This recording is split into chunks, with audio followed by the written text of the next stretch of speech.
My parents disowned me for marrying my husband, but now that I'm pregnant, they're trying to reconnect with me. I, 28F, have always had a complicated relationship with my parents, especially when it came to their expectations for my life.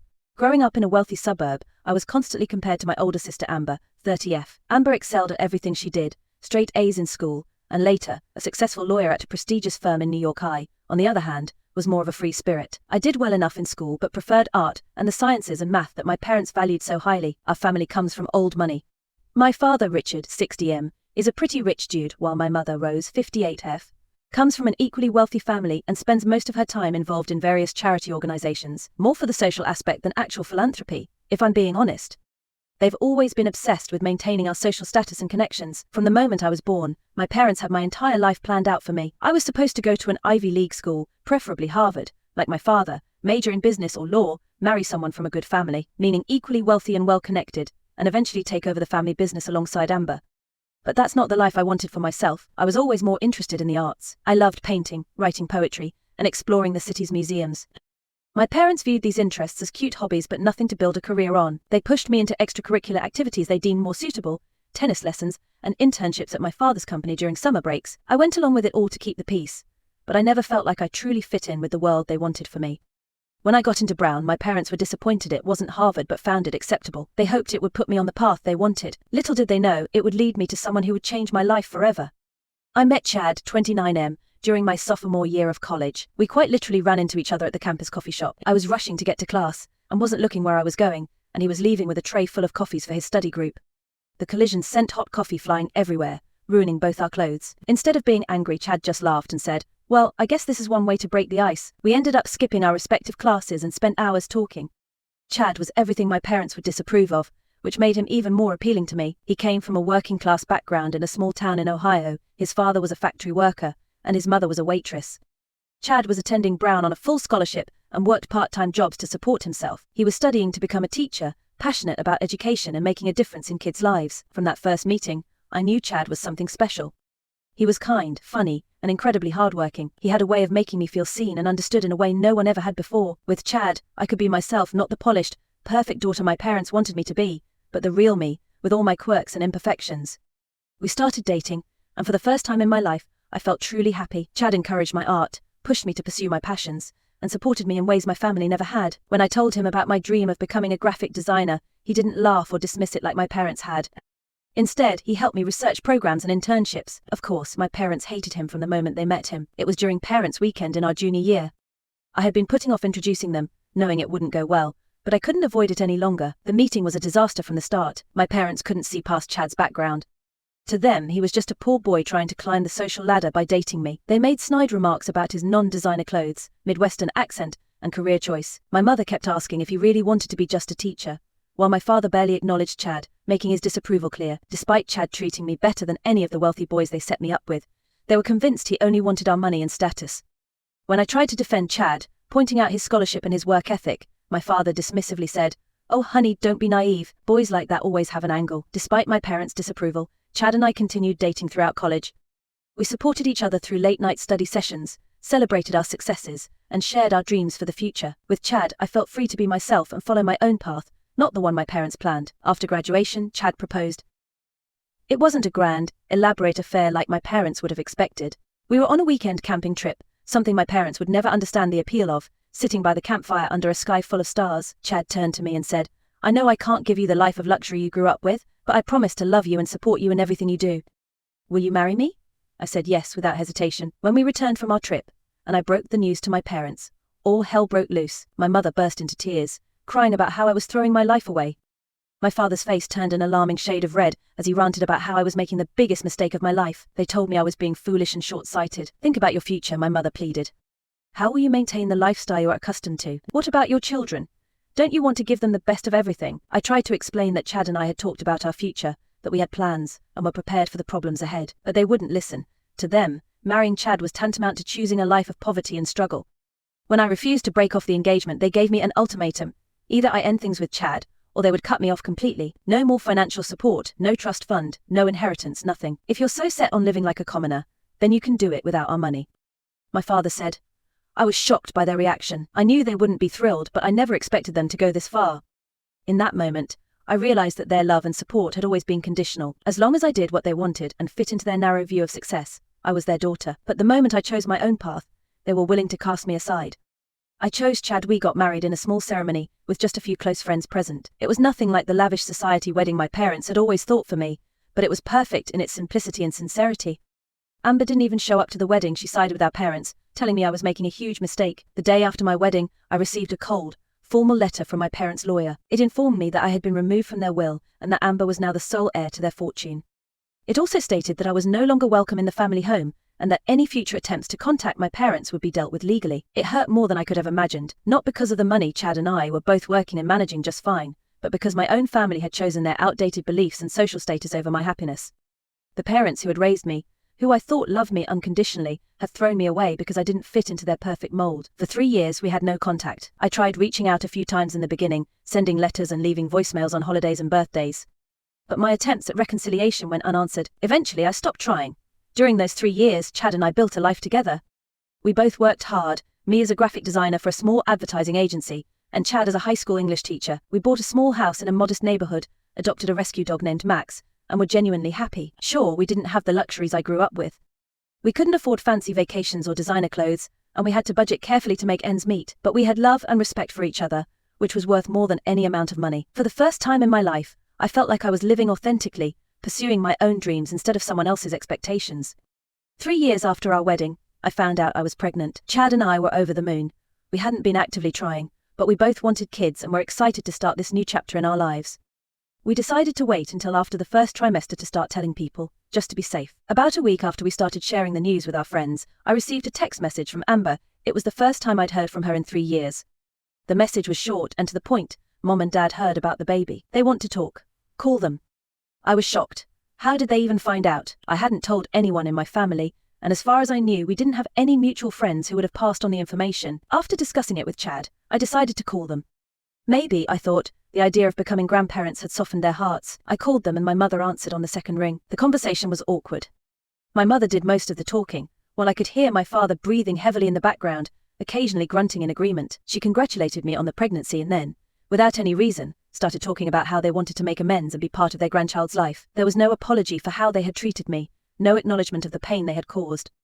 It was as if the last 3 years of silence had never happened, but then my mother started talking about sending us some gifts for the baby. Before I could say anything, she kept talking about a list of things they wanted to buy: a top-of-the-line stroller, a custom-made crib, designer baby clothes, even a new car suitable for a family. I was stunned. The gifts she was describing would easily cost over $10,000. It felt less like a peace offering, and more like they were trying to buy their way back into my life, and my child's life. When I tried to politely decline, saying Chad and I had already started preparing for the baby, my mother got upset. "Don't be ridiculous," she snapped. "You can't possibly provide for this child the way we can. We're just trying to help. Don't let your pride get in the way of giving your baby the best start in life." The conversation ended with my mother saying they would send the gifts anyway, and that they expected to be involved in their grandchild's life. She didn't once ask how I was feeling, how my pregnancy was going, or even how Chad was doing. It was all about the gifts and their expectations. After I hung up, Chad was furious when I told him about the conversation.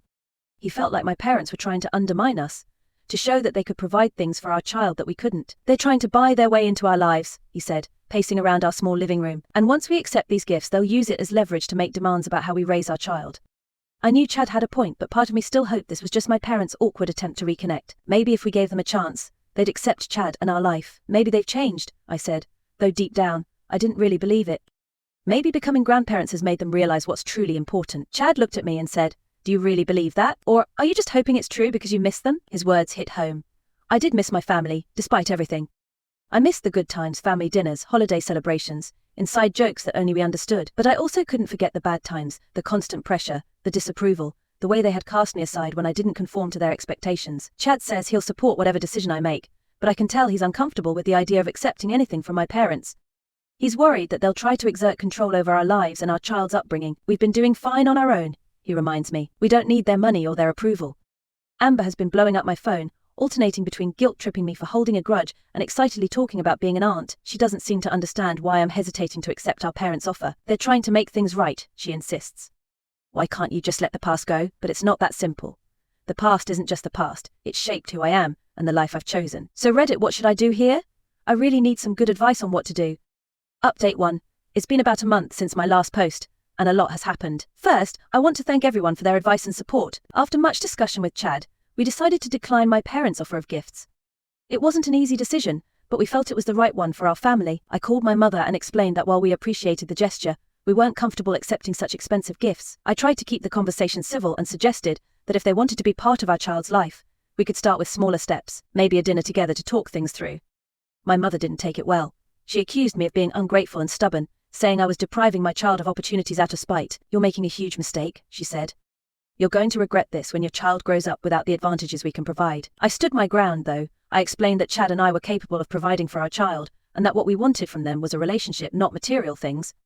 The call ended with my mother hanging up on me. I thought that would be the end of it, but I was wrong. A few days later, a truck showed up at our house, filled with all the gifts my mother had mentioned: the stroller, the crib, baby clothes, and even a set of keys for a new car parked on our street.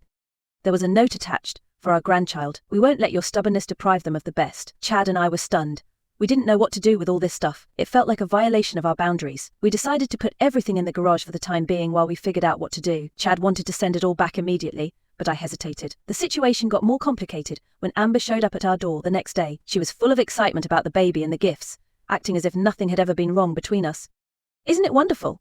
she gushed. "Mom and Dad are so excited to be grandparents. They want to do everything they can to help." I tried to explain our position to her, but she didn't seem to understand. "Why are you being so difficult?" she asked. "Most people would be thrilled to receive such generous gifts. You're acting like Mom and Dad are the villains here." The conversation quickly turned into an argument. Amber accused me of being selfish and holding on to past grudges. "They're trying to make amends," she insisted. "Why can't you just accept their love and move on?" I lost my temper then.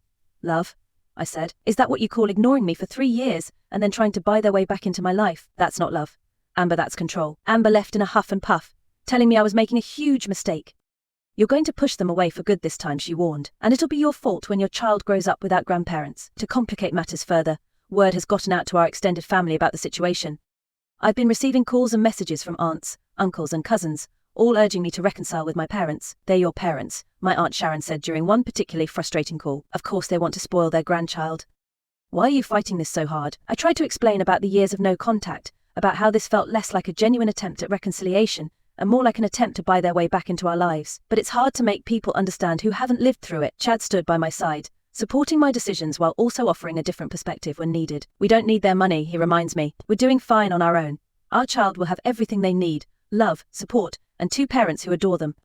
I'm now 16 weeks pregnant, and instead of enjoying this special time, I feel stressed and conflicted. The gifts are still sitting in our garage, a reminder of the decision we have to make. Chad wants to donate everything to a local women's shelter, but I'm hesitating. Once we do that, it feels like we're closing the door on any possibility of reconciliation. Amber keeps sending me pictures of baby clothes and nursery ideas, acting as if nothing is wrong. My parents haven't reached out directly since the gifts arrived, but I know they're waiting for a response. The pressure from family members continues, with new calls and messages every day. As my pregnancy progresses, I know we need to make a decision soon. We can't leave those gifts in the garage forever, and we need to start preparing for the baby's arrival. But every time I think I've made up my mind, I start second-guessing myself. Chad and I have talked about seeing a family counselor to help us navigate this situation. Maybe an outside perspective could help us find a way forward that we haven't thought of yet. For now, we're taking it one day at a time. I'm trying to focus on the positive aspects of my pregnancy and our life together, but the family drama is always there in the background. I just hope that whatever decision we make, it's the right one for our child. Final update: it's been 6 months since my last update, and I wanted to share the outcome of our situation. A lot has changed, and I've come to some difficult but necessary decisions. After weeks of agonizing over what to do, Chad and I decided to see a family counselor. We had several sessions, both together and individually, to work through our feelings about the situation with my parents. The counselor helped us gain clarity on our priorities and values, and how to set healthy boundaries. During this time, the pressure from my family intensified. My parents, apparently frustrated by our lack of response, started showing up at our house unannounced. They'd knock on the door for hours, calling out that they just wanted to talk. It was incredibly stressful, especially as my pregnancy progressed, and I was dealing with the physical discomfort that came with it. Amber continued her campaign of guilt-tripping, sending daily messages about how I was tearing the family apart. She even went as far as to threaten to cut me out of her life if I didn't reconcile with our parents, even though we weren't really talking for the past few years. The turning point came when I was about 32 weeks pregnant. My parents showed up at my workplace, causing a scene in the lobby. They were demanding to see me, saying they had a right to be involved in their grandchild's life. My co-workers were uncomfortable, and my boss had to ask them to leave, or he'd call the police. That incident made me realize that my parents hadn't changed at all. They were still trying to control my life, disregarding my boundaries and wishes. It wasn't about love or reconciliation. It was about getting their way no matter the cost. After discussing it with Chad and our counselor, we made the difficult decision to go no contact with my parents, and Amber we sent a formal cease and desist letter through a lawyer, stating that any further attempts to contact us would be considered harassment. We donated all the baby gifts to a local women's shelter, as Chad had suggested months ago. It was hard to let go of them, but it felt like the right thing to do. We didn't want our child's life to start with strings attached. The day after we sent the letter, I blocked my parents and Amber on all platforms. It was one of the hardest things I've ever done, but also one of the most liberating. The constant stress and anxiety I'd been feeling started to lift almost immediately. Our daughter, Susan, was born 2 months ago. The birth was complicated, and there were moments when I wished I had my mother there, but Chad was amazing throughout the whole process, and we got through it together. These first few weeks of parenthood have been challenging but incredibly rewarding. Susan is perfect, and watching Chad with her makes me fall in love with him all over again. We may not have all the fancy things my parents wanted to give us, but we have love, and that's more than enough. Looking at Susan, I'm more certain than ever that we made the right choice. I want her to grow up in a home filled with love and respect, not constant judgment and attempts at control. I want her to know that her worth isn't tied to money or status, but to who she is as a person. Yes, she won't have the materialistic advantages my parents could have provided, but she'll have parents who love her unconditionally, who support her dreams whatever they may be. She'll grow up knowing that it's okay to set boundaries, to stand up for herself, and to choose her own path in life. This journey has been difficult, but I don't regret our decision. We're moving forward, focusing on our little family and the bright future ahead of us. Thank you to everyone who has supported us through this journey. Your advice and kind words have meant more than you know. Here's to new beginnings and choosing happiness, even when it's the harder path.